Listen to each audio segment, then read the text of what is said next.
All right, Eric. Good to see you, man. Yeah, good to see you guys. I'm here with Griff and Nathan Furst. I'm looking at your IMDb. I was under the assumption that the two of you have directed a bunch together, but Nathan, you're primarily a composer, and this is the second feature that the two of you have directed together. What was it that took you guys so long to come together to do this? Because first of all, I love A Breed Apart. This movie's pretty amazing. Had a lot of fun with it. And yeah, I want to see more from you guys, especially Breed Apart 2 Right Or on. three. Or three. You know what? If you'll give me 10, I'll watch 10 of them. I don't All care. right, good. Well, we're glad to hear that, man. We're glad to hear Nice, that. nice, good. Like we started out, I mean, we were saying previously, we started out when we were kids. Probably our first thing we did together was we made a haunted house once, and that's probably our first production. And then Griff became an actor and a producer and director and started doing his own movies. And then I was a composer for years. And then what ended up happening was I went out to help him in Puerto Rico on a movie called Atomic Shark. It's actually called Saltwater. Oh, It was released in Saltwater. I'm Yeah, sorry, yeah, Steve. yeah, Well, my yeah. apologies, Saltwater. Yeah. And I just did some second unit stuff just to have fun and help out. And I was bitten a little bit by the bug, and I really enjoyed it. And I think we just found a way back, and we worked together a little bit on Cold Moon, and I did the music with him for him on that. And I was bitten by the bug to help direct more, and he seemed to be able to tolerate it. So we went with that. And he's been very kind to let me in on some of these things and working together on. We started with Nightmare Shark, and which was a lot of fun, where we were officially working together. And he brought me on for this one. They came to him. Yeah, we would have always made a good team. He was just busy composing, and I was busy directing for a long time. Like when I was single, before I had kids, and before I started producing. And just as I started producing more, directing is such an all-consuming project, and our brains work very similar but differently. And I've worked with a couple duo directors, mainly Glenn Ficura and John Requa, and I love their dynamic. And like with like Danny and Michael Filippo, who I'm big fans of them, and the Daniels. I think there's something to brothers directing because they usually have different points of view about something, but also similar histories and upbringing. So it's very easy to work with him, and I feel like you just get a better project. Like any fun idea then makes it onto the screen, and so you have twice as many fun ideas. Yeah, twice as many you do it by yourself, and twice as many hours to exhaust in a human being. So Yeah. which helps. Well, there you go. What's your approach to A Breed Apart? Because it definitely kind of leans into sort of B-movie fun, but it doesn't.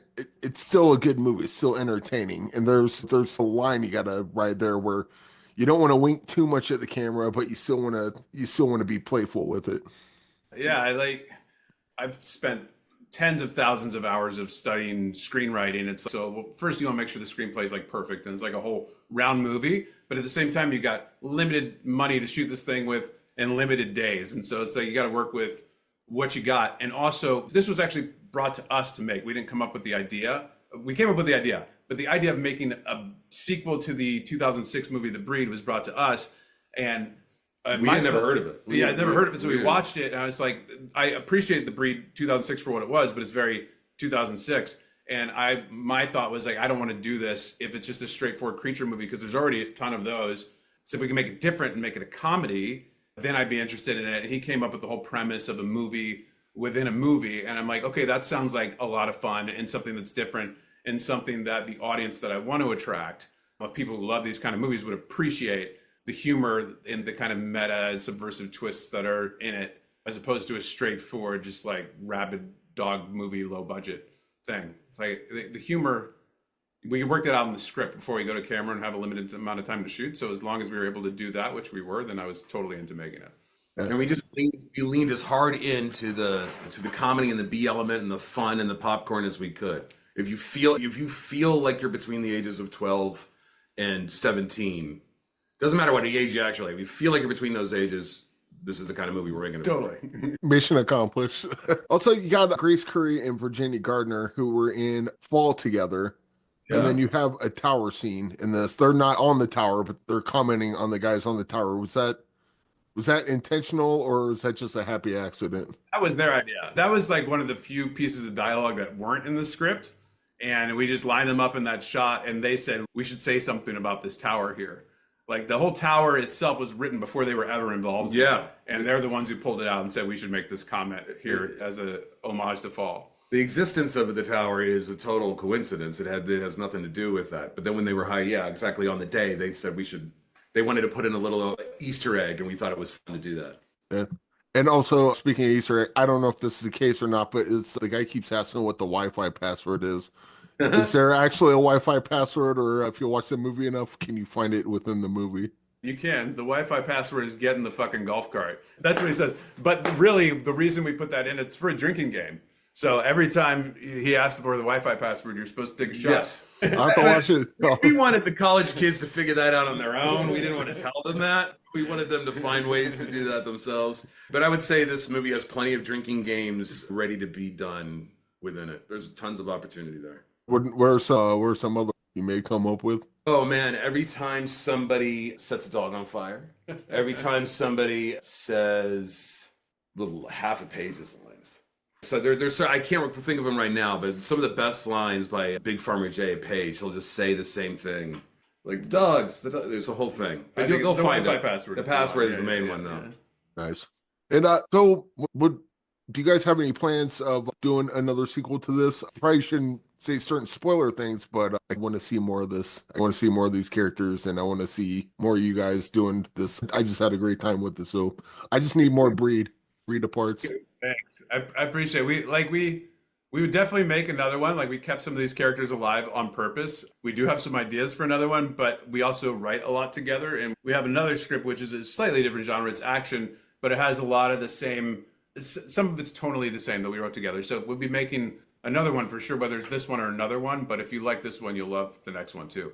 Yeah. Do you guys have other ideas? Just like obviously you nailed this with the whole B movie aesthetic, but you guys have maybe an indie drama or like a a Western or just something like just complete different genres? Yeah, we're actually, that's what he was just talking about, is we're working on this. It has similar elements in it. It has like our irreverent humor in it, in a lot of wink stuff, but it's a big action, driving, racing, massive drug cartel oriented script that we're working on now. Yeah. And then we also have a stoner comedy we're working on. Yeah. And we just produced one which is like a straight ahead action movie with Kiefer Sutherland as the star in it. That'll come out later this year. And then we have, we just optioned the rights to a book, which is a New York Times bestseller. And it's like more like the movie Glory. So it couldn't be more opposite than this. So we have a lot of different things in the work, a lot of different genres. But because, especially me, I've made a lot of movies like this. It's like when people call me up out of the blue for a movie, it's usually something like this because I've made and directed a bunch of these starting in my early 20s. So it's like I get calls about doing stuff like this all the time. Yeah. Well, Breed Apart will be in theaters, on demand, and on digital May 16th. I'm going to be checking to see if this is playing in a theater near me because I absolutely want to see this with the crowd. But I mean, if you got it, if the only way you can watch it is at home, then definitely do that. But Together, I guess. Got one last question. Just want to get a film recommendation from each of you. Something that's either personal to you or a movie that you've seen that you're like, that's really good, and no one ever talks about it. Ooh, no one ever talks about it. I don't know if I have one of those. I mean, I always go to what I just watched recently. I mean, I think back to when I was younger. It's like but it's the classics and TV. Like I love like Rod Serling and Tales from the Crypt and Twilight Zone. Like I love those allegorical kind of social commentary tales. But then I love the last two movies I saw, which was Sinners. And great, yeah. Sinners, Delroy Lindo should get an Oscar for his performance in that. And I was going to miss him for some reason. He's great. He's incredible. And then I watched Weird, the Al Yankovic story with my son last night, and I fucking love that movie too. What about you? Oh man, I don't know. Like I would have to. I mean, I love everything. It's hard to be Back to the Future or Children of Men. Children of Men is a big one for me. That's great. Love that movie. I made my wife watch Life is Beautiful. It's going to be more different. It's so different. See, that's the problem. Is literally we're born and raised in Hollywood. Our dad was in the business and everything. So we just grew up around movies. So to say what one movie, oh man, it's all of them. It's a Sophie's choice. We love most movies. I mean, but one that you could point to people who haven't seen it yet. That's a really good movie. Especially nowadays, there's so much content. It's so easy to miss a good movie. What's yours? That's a I'm good. curious. Maybe I missed it. Yeah, that's a good you question. You have one? Me? Yeah. I mean, we come up with 3 or 4 of them a week. One of them I always go back to is Loose the Flower of Evil. Juan Diego Escobar Zate. It's folk horror. Another one I always go to is The Long Walk, Matty Doe. It's not based on the Stephen King book. It's something completely different, but I think you guys would dig both of those. Whoa. Wow. I'll check them out. Right on, man. But yeah, Nathan, Griff, thank you for joining me. And yeah, you guys were awesome. The movie was awesome. Everything's awesome. I'm watching it, bro. It's good to meet you. Appreciate it, man. Until next time. Hey guys, thanks so much for watching this video. For more movie and television reviews and interviews, please subscribe to my Deepest Dream channel. Like, comment, share, subscribe. And as always, thanks so much for your support. Take care.